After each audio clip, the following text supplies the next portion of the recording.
Today we talk about And then you were mentioning just off the air about doing LGBT friendly type of mics and stuff. Are there a lot of those? Uh, yeah, there's a good amount. Okay.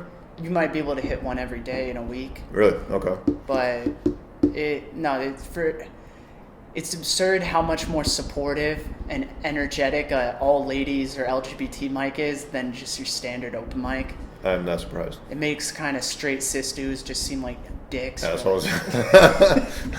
Literally, yeah.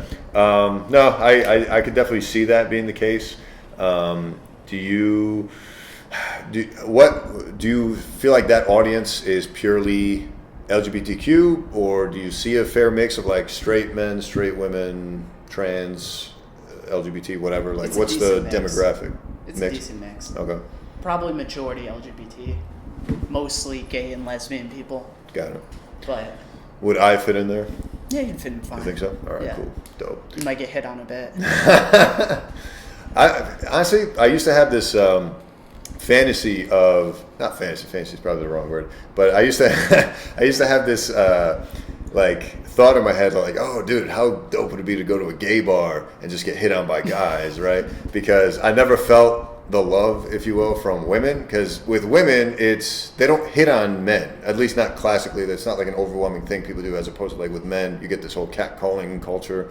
But like I felt like with gay dudes, especially, it would be like not only are they into dudes, but like they're also dudes, so they would have no shame in like approaching me and hitting on me. But I never got that sense the two gay bars I've ever stepped foot in. But I don't know. Maybe Yeah, I think they could pick you out. you think so? No, to be on the other side of the whole catcalling culture is fucking weird though. Oh yeah, you were telling me about this. Like I drive Uber at night, Right, yep. and as it gets darker and later, and people are more drunk, I start to pass a lot more, which is really pass for a woman. yeah, it's the worst possible situation to pass. Just because, like, I had a group of Chechnyan dudes get into my car, and immediately they started acting creepy. Like, one guy started, like, rubbing my arm and shit, and then the other one pointed at my fingernails, and he's like, oh, like, pain in fingernails, I got you. Like, I get it. And then that guy asked me to take him to his second place after I dropped him off, and I was like, no, man, like, this is going to end badly for me. Yeah, I can already have my tell. limit. Yeah. But I ended up speeding away and realizing it was a dead-end street and then having to floor it past him. I'm surprised he didn't like step in front of the car. Like, Oh, you don't it want it that bad. It looked like he was about to. And I was like, oh, I'm going to have to kill someone tonight. Like, fuck, this is so It's not lame. worth it, right? I was just trying to make like $100, and Yeah. now I'm going to murder. How often is this happening when you're Ubering? Uh, Or is it just on like major holidays like St. Patty's Day? Like, it depends. I haven't had anything that bad happen yet, but people getting really fucked up in mistake, that happens every single night. gotcha. Just where I drive until 2 a.m. and as soon as people, like 2 Saturdays ago, that day, first day that was super nice out, everyone drank all day. Right. And so I was driving around some of the most fucked up people I've ever seen in my life. Like, I heard this couple get into an argument and the guy dropped a Game of Thrones reference to prove his point. Favorite ride I've ever given in my entire just favorite guy. Jesus. Like, but no, like there's a shooting in Stamford, Connecticut Okay. that I happened to drive by, and there's like 90 cops out, and I don't know, fucked up people. I'm starting to hate them so much. Yeah, I'm sure you see a very eclectic group of folks when you're Ubering, especially when alcohol's involved. Like, I can only imagine.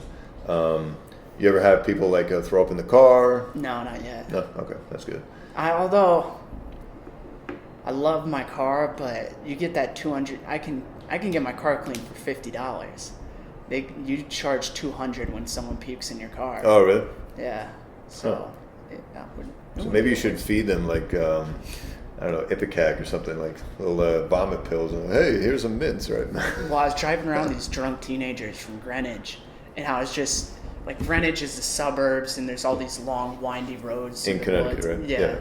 And I was just hitting these turns going 45, and I'm like, I'm gonna make one of these assholes. Like, I want to end my night right now so badly. Yeah, I can only imagine. Jesus Christ. I don't think I've ever seen someone vomit in a cab, let alone an Uber. But the kind of conversations I've heard in like these Uber pools is just like, what is going on here?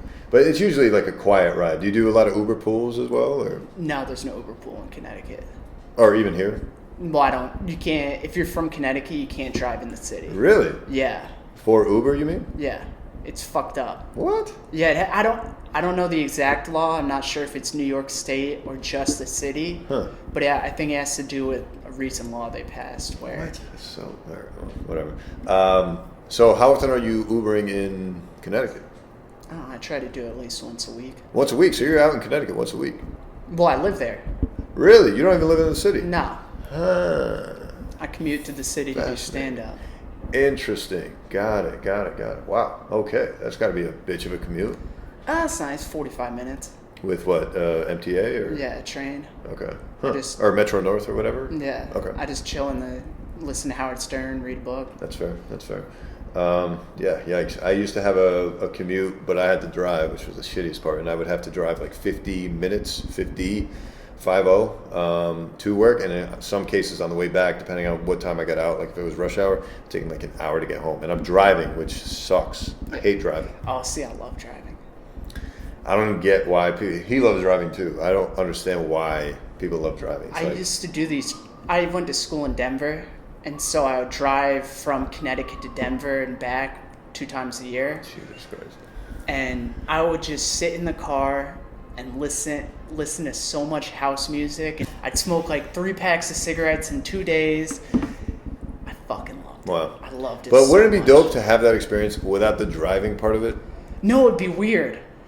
Because so what if I was sitting in this apartment? No, I don't mean like just sitting around, but I mean like what if someone was driving you, for example, or if you were on a train, or It's like the focus. huh? It's having to do something that's kind of there, so you stay focused the whole time. It's So you don't kinda- fall asleep. You're in like a Okay. flow state almost. I see. Yeah, I'm still not in. Yeah, no, I'm skipping that. I love the idea of just like being on the train or a bus or whatever. Someone else is doing all the hard work, and I'm just doing literally whatever I want. I don't have to look up. Blah blah blah. That's just my thing, but I don't know. Yeah, I write a lot of jokes on those drives. Oh, okay. too, Yeah, I can see that being a thing. Yeah. Although they're like that was sort of the manifestation of being trans is I would cross dress on those drives. So like, and I'd pretty much go through the entirety of the South, which that was the only part I didn't really, because I'd have to get out and go to the bathroom, and that was always a nightmare because I'd be like, I'm in a rest stop in the middle of fucking Kansas, like. They could rape me, murder me, bury me in the middle of a farm. No one would ever find me. Yeah, that's a fair point.